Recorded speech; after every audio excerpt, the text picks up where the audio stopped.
Halo, assalamualaikum warahmatullahi wabarakatuh. Nah, teman-teman, ya sekarang bulan puasa ya, bulan Ramadan. Nah, siapa di sini yang puasa ya? Semoga puasa semua. Atau ada yang nggak puasa nih? Nah, mudah-mudahan kita selama di bulan puasa ini menjalankan ibadah puasa, diberikan kesehatan dan juga dilancarkan segala urusannya. Amin. Selama Ramadan tentu umat muslim ya diwajibkan berpuasa ya bagi yang mampu. Nah, ini rawan sekali ya teman-teman saat puasa mengalami masalah kesehatan, khususnya masalah pencernaan. Ya, apalagi kalau memang sudah memiliki masalah pencernaan, misalkan sakit MAH. Jadi kita akan membahas menjaga kesehatan lambung selama Ramadan.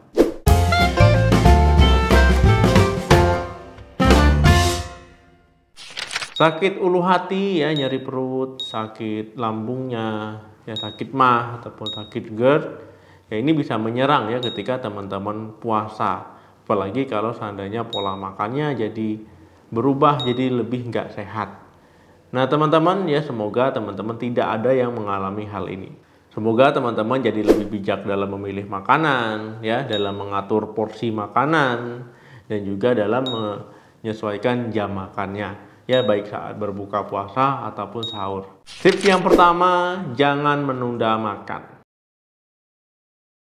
Ketika teman-teman sudah memasuki waktu berbuka puasa, ya kan ini harus dibatalkan puasanya ya. Harus minum, harus makan. Nah, jangan sampai teman-teman tunda. Ah, ini saya masih kuat nih. Saya mau puasa lagi sampai isya. Ya, sampai habis taraweh. Sampai sahur aja lah sekalian makannya, itu nggak boleh ya.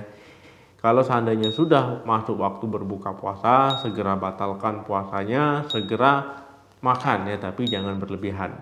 Yang kedua, hindari makan berlebihan saat berbuka.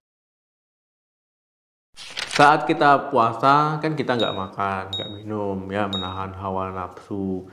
Nah, jangan sampai ketika berbuka puasa, kita tidak bisa menahan ya nafsu makan, sampai makannya berlebihan ya, semua mau dimakan kalang-kalap. Jangan sampai teman-teman menjadikan waktu berbuka puasa itu sebagai momentum untuk balas dendam. Wah, karena tadi siang pingin ini, pingin itu, jalan ini, ya lihat makanan, ya nonton media sosial, lihat makanan enak, kemudian apa yang ada di meja ya disikat semua. Itu nggak boleh. Ya, mengkonsumsi makanan yang terlalu banyak dalam satu waktu itu nggak bagus untuk pencernaan ya, termasuk untuk lambung, untuk tubuh teman-teman. Terlalu banyak mengkonsumsi makanan saat berbuka ya ini bisa bikin perut teman-teman jadi kembung, ya lambung teman-teman jadi sakit, ya perut teman-teman jadi sakit. Apalagi mengkonsumsi makanan manis terlalu banyak ya, kemudian makanan berlemak ya, apalagi makanan yang pedas-pedas. Ketiga, batasi makanan pedas.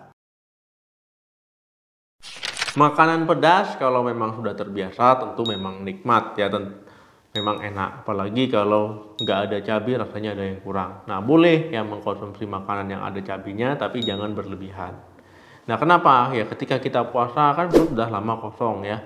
Kosong, tiba-tiba saat berbuka teman-teman makan makanan yang pedas.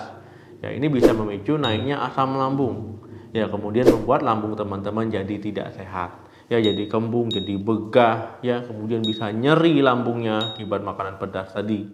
Karena yang harusnya lambungnya tadi kosong lama, ya tiba-tiba kaget. Ya akhirnya teman-teman mengalami gangguan lambung. Apalagi teman-teman sudah memiliki penyakit MAH ya, wah ini beresiko ya kambuh sakit MAH-nya.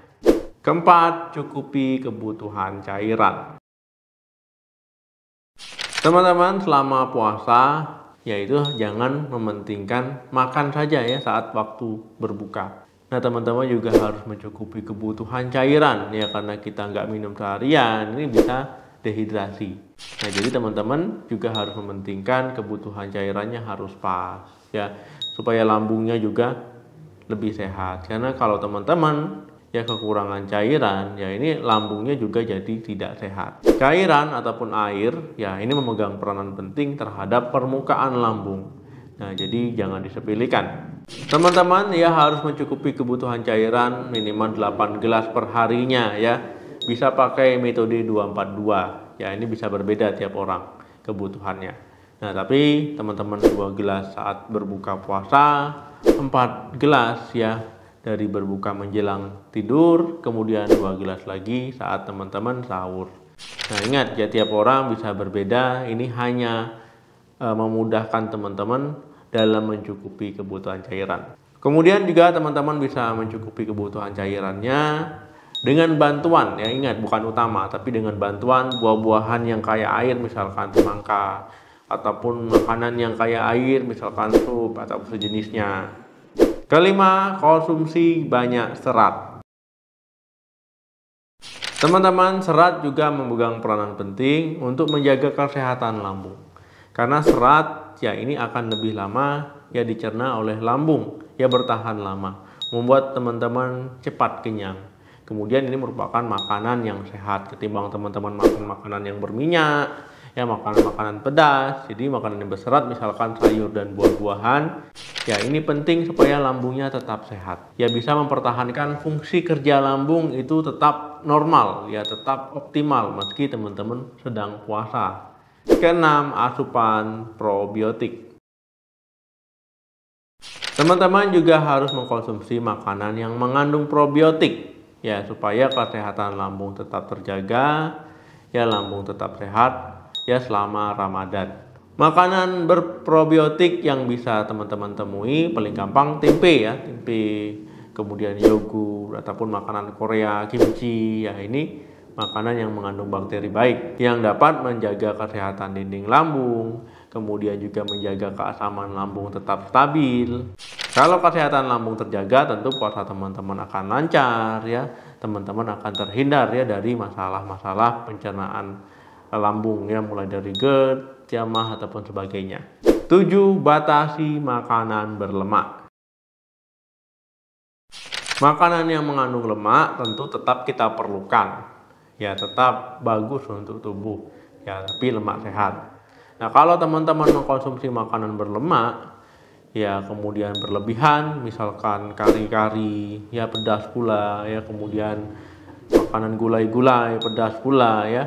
Nah, ini tentu tidak bagus untuk lambung, kesehatan lambung. Jadi teman-teman harus membatasi makanan berlemak.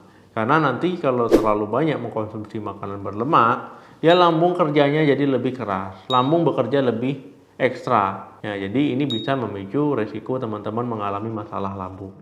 Kemudian makanan berlemak juga akan bisa memicu teman-teman mengalami masalah sembelit, ya ataupun susah BAB, sakit perut. Nah, jadi batasi makanan berlemak, ya. Jadi jangan berlebihan. Nah, teman-teman, ya itu tadi tips supaya lambungnya tetap sehat selama Ramadan, ya menjaga kesehatan lambung mulai dari cairan, ya mengkonsumsi makanannya jangan berlebihan. Kemudian jangan mengkonsumsi makanan pedas terlalu banyak, ya makanan yang berlemak, ya konsumsi makanan yang berserat. Ya intinya teman-teman harus mengatur pola makannya, mengatur jenis makanannya, porsi makanannya harus sesuai. Oke teman-teman, terima kasih yang sudah menonton video ini sampai habis. Jangan lupa like dan share.